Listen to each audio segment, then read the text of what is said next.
Finally. Okay.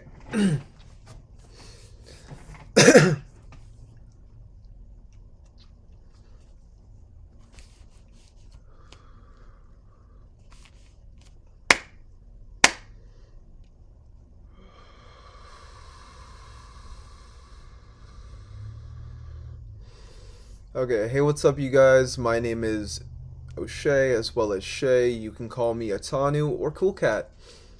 So, after a lot of technical difficulties, I've been able to set up my system. I just need to get the audio set up, but in the meantime, let's just get into business. Today, I wanted to talk about using invocation to improve and better your life.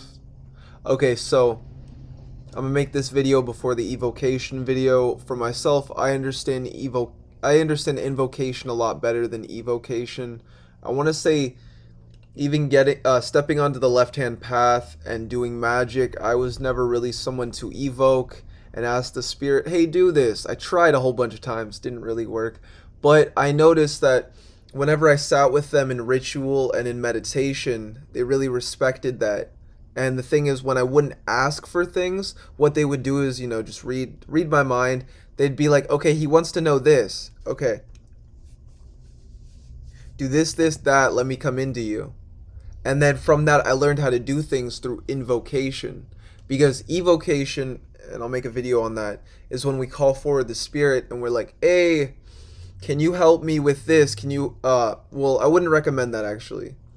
But in evocation, it's calling up the spirit. Like I used to call King Paimon a lot, right? So I'd call King Paimon and we just do study sessions. I believe I just left school, or I left college. I just left. I didn't drop out, this or that. I didn't care. And I wanted to learn from a really good teacher. So what I started to do was invoke these energies. And as I was working with them and as I had them in front of me, it's kind of like King Paimon can be there in front of you teaching you, and like you're hearing everything audibly, or visually you are seeing things such as symbols, or even just feeling vibrations, but it's external. You have your own persona and then they have their own persona. But and that's evocation. When we go about an invocation, we are doing something known as a twin-headed possession or a serpentine possession. So this works in the way that you're free. You have your free will. It's not like a full-on, they come into you fucking and then you're out and then you're in the astrals and you're both doing things. No, that's a full-on possession. In a sense, we can look at this as increments. Evocation is getting used to the spirit, getting to know them. When I first evoked, I would ask them, can I just be around your presence? Like, not say anything, not this or that, but just feel the energy, let it empower me. Like just being around me. And then as well, so invocation is now when we're bringing that spirit into ourselves. So we're not asking something externally of it, but we are knowing as within, so without. Anything that I'm calling forward, I'm calling from within. So even though King Paimon might come to the left of the screen or the left of the screen and come into oh my gosh, he might come in through the left side of the room, right? But that doesn't mean that that's where he appeared, in a sense, because where he appeared was he emanated from me because I called him forward. So as we call them, as we, in a sense, evoke them, it's step by step. We evoke so that we can invoke. And once you are already used to the spirit, then you actually cross that line and you can go into just an invocation if you desire, or you're more readily able to talk to them. With repetitive evocations and invocations, you will start to, in a sense, merge your energies, and you're more easily able to connect to King Paimon, to Lucifer, to Hecate. And the serpentine twin-headed possession, which I feel like might sound weird to some or freak some out or be like, oh, you got multiple personality. No, it's nothing like that. You're gonna feel depending on how experienced you are or how much you've done this, when I first started to do it, it didn't feel different than just talking to myself. You're talking to yourself, but you have a higher dimensional entity or being with you. So when you're asking things that you wouldn't normally know, they know that. Because what you're doing is using them as a tool, say King Paimon.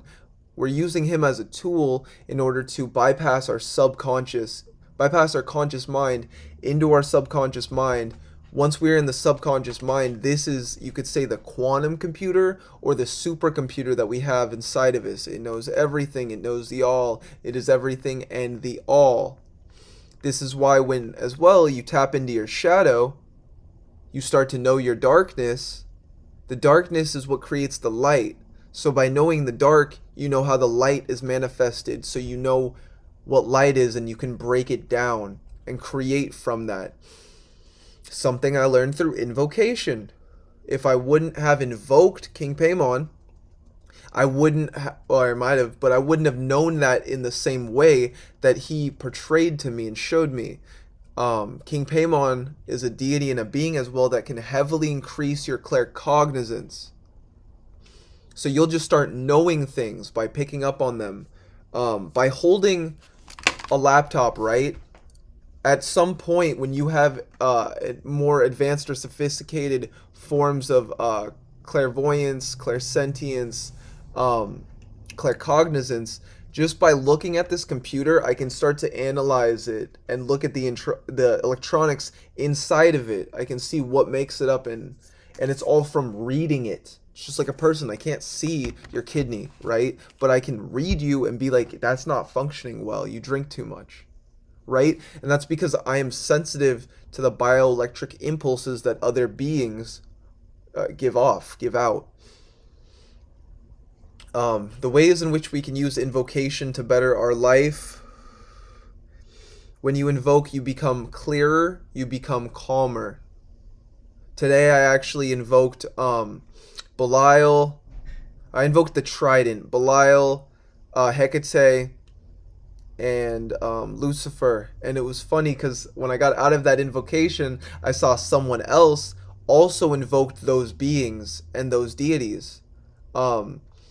So I saw that synchronicity. And as I went about my day, I started to again be calmer, clearer in my intentions.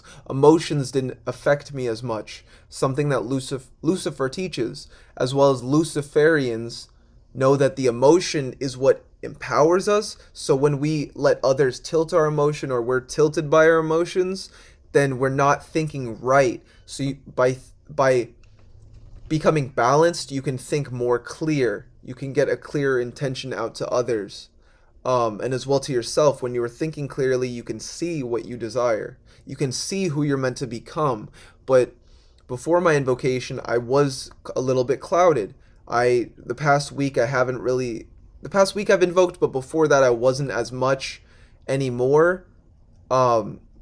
Just because I was taking a break from that. Not I had burnout, but I was just taking a break to balance my own energies, because that's sometimes what we need, is a break to balance our own energies, just as we need to go back fully into this and continue to work with these beings, because every time we invoke, we become liberated, whether it's Belial, Lucifer, King Paimon. These are demonic kings, these are teachers. So when you invoke them, you are taking on their presence and their energies. I actually noticed for myself, I'm a very loving and compassionate person to the point that it can be detrimental. But Lord Belial, when I invoke him, I feel more aggressive, more like not warlike, but I feel more balanced, sturdy. Like someone will tell me a story, an emotional story, and I won't cave to it and get emotional. But instead, I'll have the right information to tell them something that can better their life. And I noticed that earlier someone was trying to tilt me a little bit, and I noticed that, and I just stood still and firm in what I said. And it's like, that's what I said, that's what I meant. And these are the things that you can achieve from invoking. Is it starts to drastically improve your mindset and your growth. Your physical body starts to change and become more like Lucifer's or Belial, whoever you're invoking. Um,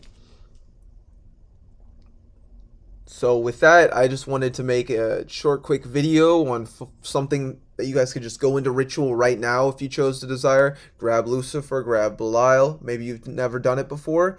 Go into ritual and just be like, I want to invoke you.